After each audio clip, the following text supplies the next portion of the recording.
Halo teman-teman, apa kabar? Semoga kalian baik-baik saja ya.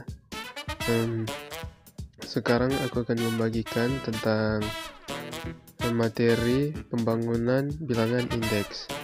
Jika kalian penasaran, simak videonya sampai habis ya.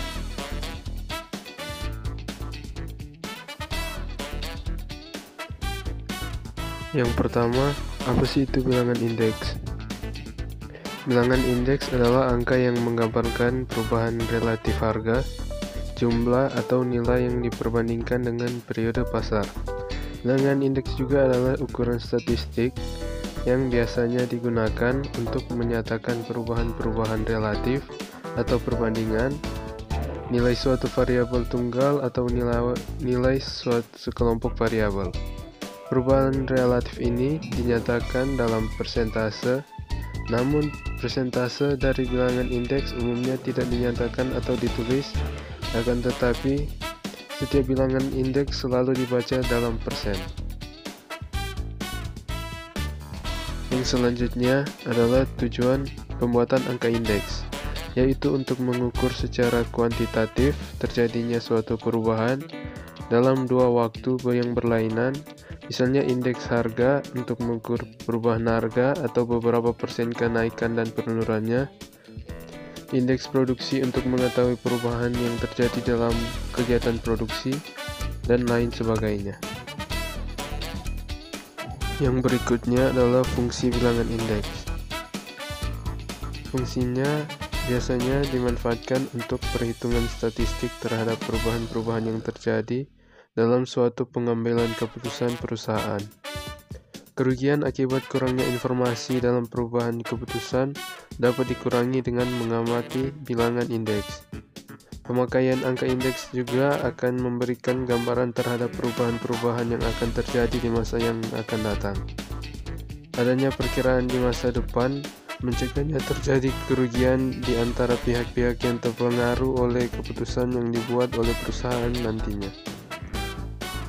Angka indeks juga dapat digunakan untuk mengukur perubahan secara kuantitatif dalam dua waktu yang berlainan. Menghitung angka indeks diperlukan dua macam waktu, yaitu waktu dasar atau base period dan waktu yang bersangkutan atau current period. Yang selanjutnya, persoalan pokok yang harus diperhatikan dalam menusuk angka indeks. Yang pertama, perumusan tentang tujuan penyusunan indeks. Sebelum data dikumpulkan dan pengukuran dilakukan, kita harus sudah dapat merumuskan apa yang diukur dan bagaimana cara mengukur itu akan dilaksanakan. Tujuan penyusunan indeks adalah mengukur perubahan atau melakukan perbandingan antara variabel-variabel ekonomi maupun sosial. Yang kedua, sumber dan syarat perbandingan data, yaitu dalam pembentukan indeks harga, tiap jenis barang harus memiliki kualitas yang kurang lebih sama selama periode perbandingan. Dan selalu dianjurkan untuk menggunakan data dari satu sumber. Data dari berbagai sumber sukar sekali menjadi syarat perbandingan karena metode pengumpulan dan penyusunannya mungkin berbeda. Yang ketiga, pemilihan periode dasar, yaitu sebagai tahun dasar, hendaknya dipilih tahun di mana keadaan perekonomian relatif stabil. Tahun dasar sebagai dasar perbandingan hendaknya jangan terlalu jauh dari tahun-tahun yang hendak diperbandingkan, dan ada kalanya kita ingin sekali mengukur kegiatan atau perkembangan suatu peristiwa pada periode sesudah terjadi suatu kejadian atau perubahan yang penting. Yang keempat, pemilihan timbangan atau weight. Pada hakikatnya, timbangan mencerminkan betapa pentingnya suatu angka relatif terhadap angka-angka lain. Tanpa pertimbangan, angka-angka indeks kurang berguna bagi pengukuran perubahan maupun alat perbandingan. Alasan kenapa kita perlu mengubah data ke dalam indeks adalah karena indeks merupakan cara lazim dengan menggambarkan perubahan pada sekelompok barang yang beragam. Ciri khas dari bilangan indeks ini sendiri adalah perhitungan rasio atau pembagian, di mana hasil rasio tersebut selalu dikalikan dengan bilangan 100 untuk menunjukkan perubahan tersebut dalam persentase. Namun, persentase dari angka indeks umumnya tidak dinyatakan atau ditulis, akan tetapi setiap angka indeks selalu dibaca dalam persen. Dengan demikian, basis dari angka indeks apapun selalu dengan 100. Setelah membahas pembangunan indeks harga sederhana, harga di tahun yang dipilih seperti tahun 2010 dibagi dengan harga di tahun dasar. Harga periode dasar dilambangkan sebagai P0 dan harga selain periode dasar sering disebut sebagai periode tertentu atau periode terpilih dan ditunjuk dengan PT. Untuk menghitung indeks harga sederhana P, menggunakan 100 sebagai nilai dasar untuk periode tertentu menggunakan rumus seperti yang ada di layar, yaitu P sama dengan PT per P0 kali 100, dengan keterangan P sama dengan harga indeks sederhana, PT sama dengan periode dasar, dan P0 sama dengan harga periode terpilih. Setelah mengetahui rumus yang tadi, maka kita masuk ke contoh soal. Misalkan harga paket akhir pekan musim gugur meliputi penginapan dan makan di Pondok Gunung Trayon di sebelah barat Carolina Utara pada tahun 2000 adalah $450. Harganya meningkat menjadi $795 pada tahun 2010. Berapa indeks harga pada tahun 2010 dengan menggunakan 2000 sebagai periode dasarnya dan 100 sebagai nilai dasarnya? Kita bisa menyelesaikan itu dengan menggunakan rumus yang tadi, yaitu P sama dengan PT per P0 kali 100 menjadi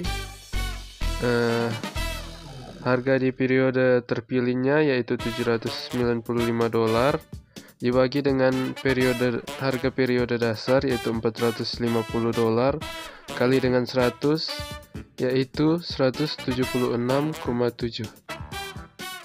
Dengan menafsirkan hasil tersebut, harga paket akhir pekan musim gugur meningkat sebesar 76,7% dari tahun 2000 ke tahun 2010.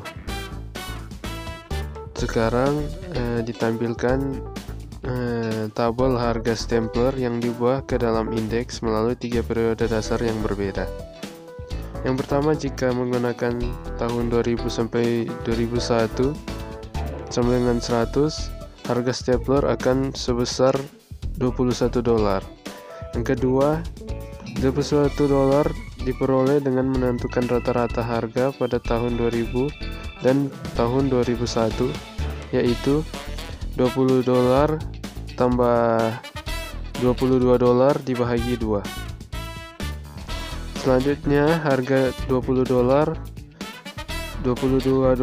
dan $23 dirata-ratakan jika tahun 2000 sampai 2002 terpilih sebagai tahun dasarnya. Harga rata-ratanya sebesar $21,67. Sekarang kita masuk ke dalam cara mengolah data menjadi indeks menggunakan aplikasi SPSS. Nah, sebelum mengolah data di SPSS, kita harus mencari data yang akan kita pakai. Di sini kita bisa mengambil data dari Badan Pusat Statistik.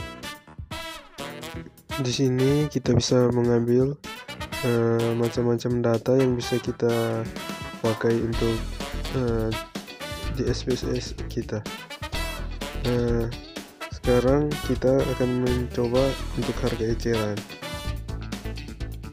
Di sini ada 2, yaitu yang pertama, harga rata-rata harga eceran beras di pasar tradisional di 33 kota, dan rata-rata harga eceran nasional beberapa jenis barang.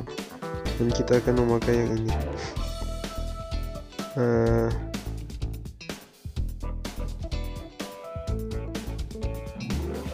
ini data yang akan kita pakai. Kita bisa download dan bisa kita langsung pindahkan dalam aplikasi SPSS. Nah, sekarang kita sudah masuk dalam aplikasi SPSS. Sekarang kita masukkan data yang kita ambil dari Badan Pusat Statistik. Pertama kita rapihin.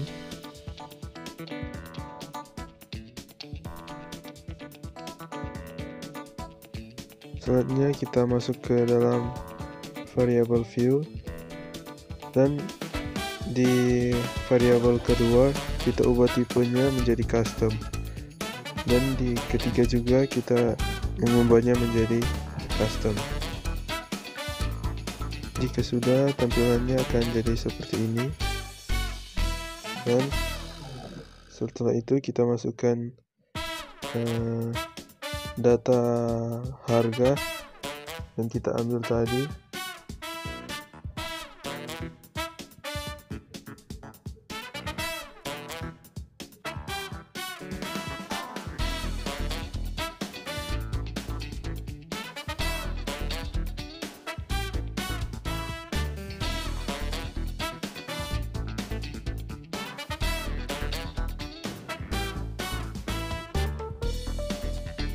Nah, setelah masukkan semua datanya yang diperlukan, kita masuk ke variable view lagi, dan di bagian measure di variabel kedua kita ubah menjadi nominal, yang variabel ketiga juga menjadi nominal. Selanjutnya nama variabel 1 kita ganti dengan jenis barang.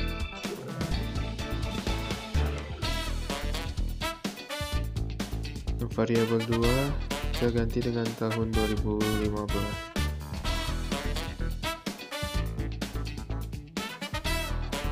Yang variabel ketiga kita ganti dengan tahun 2016.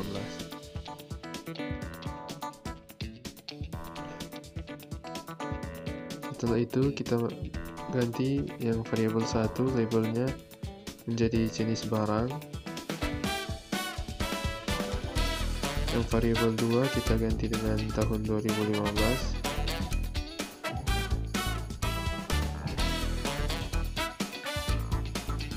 Dan yang ketiga kita ganti dengan tahun 2016.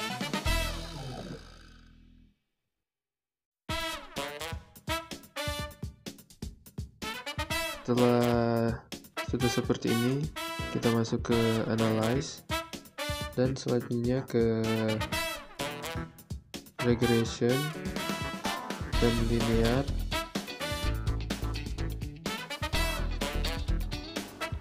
Nah, selanjutnya akan ada tampilan seperti ini, dan di kolom dependent diisi dengan tahun 2015.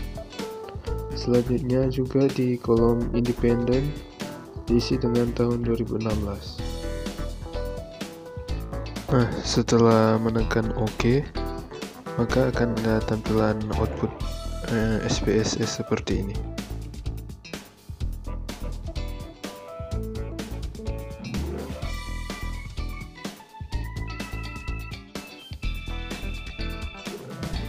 Mungkin sampai di sini dulu video untuk kali ini, dan terima kasih untuk yang sudah menonton dari awal sampai akhir, dan sampai jumpa.